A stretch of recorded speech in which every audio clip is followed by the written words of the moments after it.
My name's Lyndal and my background is in social work and family therapy.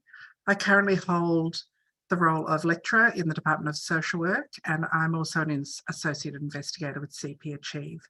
And today I'm going to talk about a study we're about to commence that will explore the issues for young people with cerebral palsy and their families when contemplating the transition to independent living.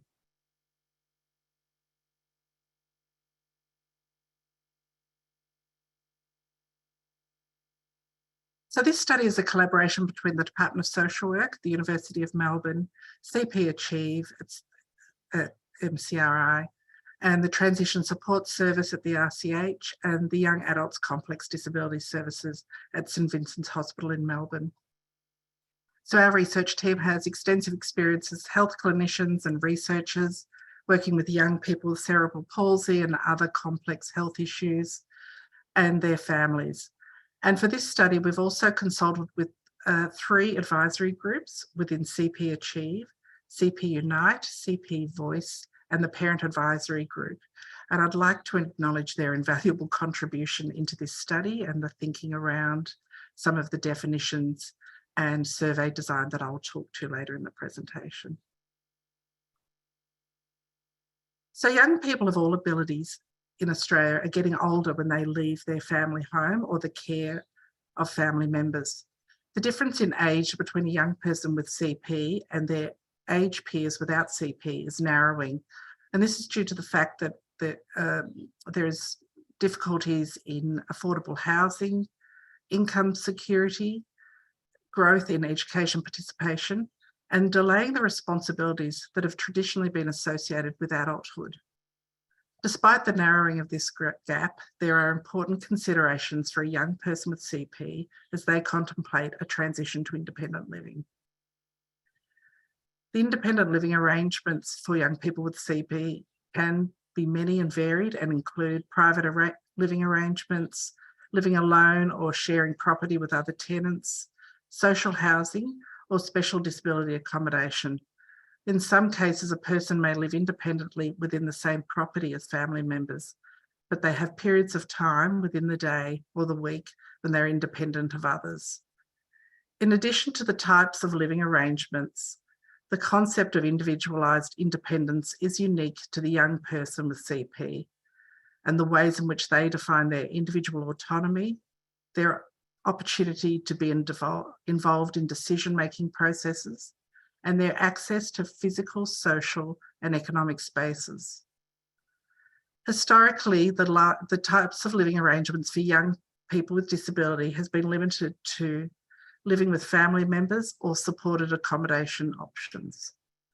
Due to the significant contemporary disability reforms, including the introduction of the NDIS, there are now more options for young people with disability and their families to explore. These options are opening up discourse on supported independence for people with disability in the context of care and support. And despite these recent changes and reforms, there's still very limited evidence with which to guide and support a young person with disability and their family and the services that support them as they start to think about the transition to independent living. To date, the disability research on independence and independent living has focused on a person's function, capacity to undertake activities of daily living, levels of participation and quality of life. The impact of ageing on a person with disabilities capacity to live independently has also been examined, as well as commentary on independence versus dependence, independence and inclusion, and rights-based definitions. Ageing has also been a consideration. While these are all important contributions to our understanding, we need to consider this important transition for young people in the context of family. In adults, the independent living outcomes for people with intellectual disability with little or no formal support found that strong family relationships was critical for success.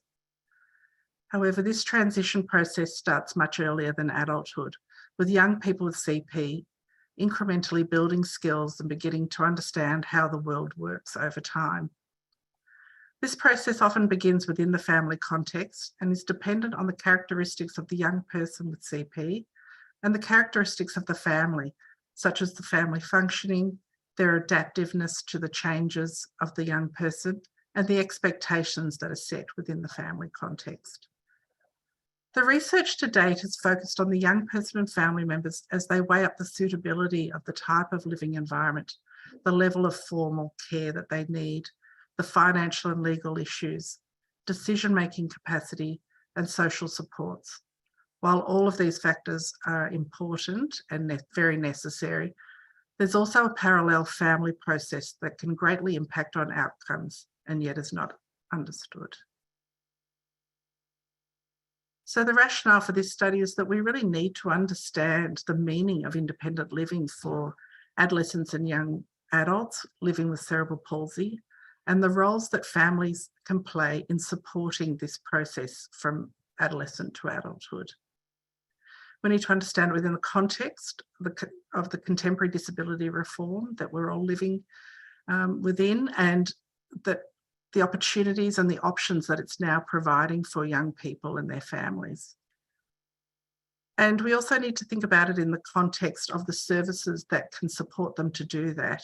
And for this study, we're conducting the project within the transition services that are at the Royal Children's Hospital, as I mentioned earlier, and the St Vincent's Hospital, to really think about ways in which they can support young people and adolescents and family members as they start to have these conversations about this transition into independent living.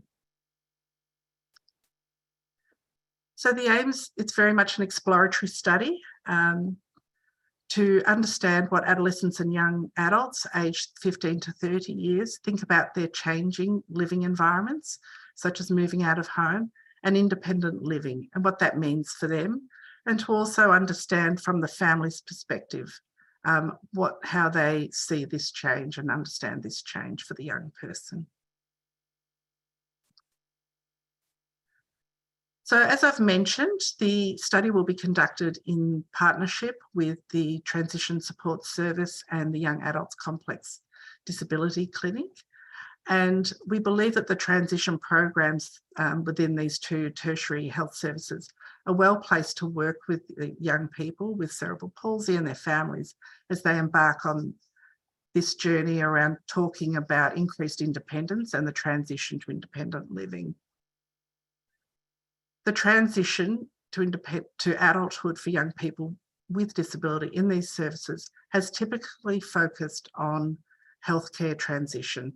However, both of these clinics are very keen to understand how they can support and respond to young people and families as this topic of independence and independent living is raised.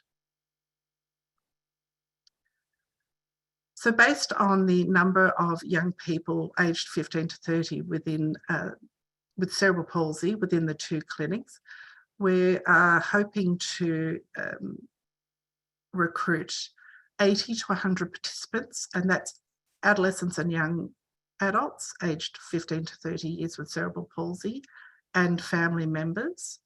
So between 80 to 100 participants is what we're hoping for in terms of the survey. And we're also then going to follow up with a focus group and individual interviews, and we're hoping to have 10 to 20 adolescents, young adults and family members participate in that stage of the project. The two clinics in terms of procedure will contact young people and family members via email on their clinic lists, and they will invite them into the study. And there'll be a REDCap survey link for the adolescents and young adults to complete and a survey for family members to complete. And that will be the first component of the first stage of the study. So what was really important when we were thinking about this, and I'm going back a little to talk conceptually, was actually to think about what do we mean by independence. So if we're going to frame up a survey for family members and for adolescents and young adults to complete, we really need to have a working definition I had certainly done some literature search and could not find definitions that I felt really fitted with this project and the study design. And we certainly had some very interesting discussions as a research team about what that definition could be. So in consultation with the 3 advisory groups that I mentioned earlier within CP Achieve, we came up with these working definitions. So this is the definition for what is independence. And this is the definition for independent living.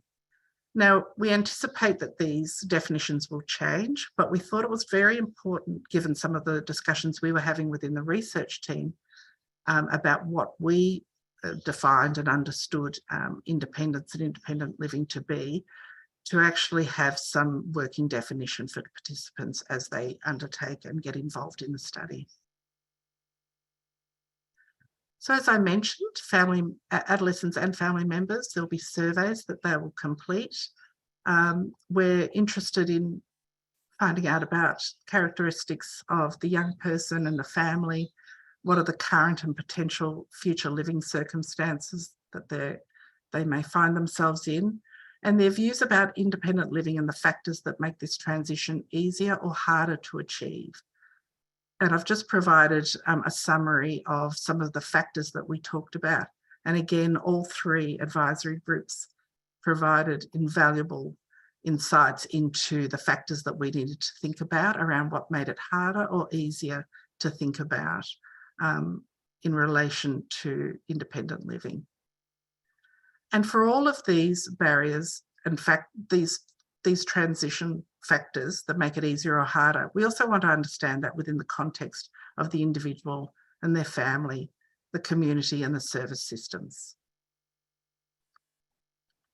So following on from the survey, we will be looking at analysing the data that we get from the surveys and also bringing that back to individual interviews or focus groups and reporting back some of those findings and understanding how we can improve services. So we'll be asking the adolescents and young adults and family members, with the information and the findings that we get from the survey, to have a think about and consider what needs to occur in relation to an appropriate service response that will better support adolescents and young adults and family members.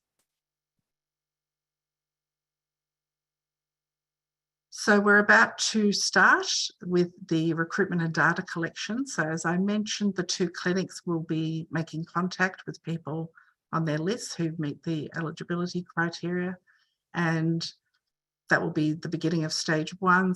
So we hope to undertake that within sort of the May-June period, analyse the data, and then recontact the young people and family members to talk with them more about what we've found, and to also think about in those focus groups and individual interviews what the next steps could be for service improvement in this area.